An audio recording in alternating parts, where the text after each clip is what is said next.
जय जोहार संगवारी हो। तो संगवारी हो, आज हमन जात हन घर जाए से पहली दीदी ह लगाथे दरवाजा मन ला। दरवाजा लगाए के बाद सामान धर के निकल गिस, तहन लगा दिस ताला।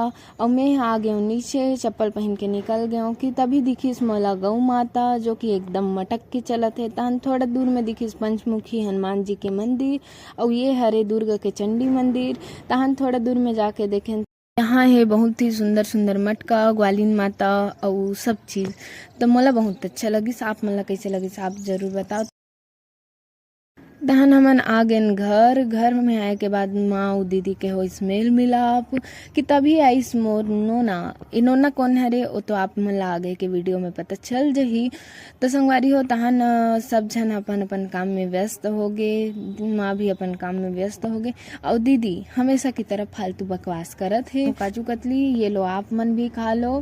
तो आज बार बस इतना ही।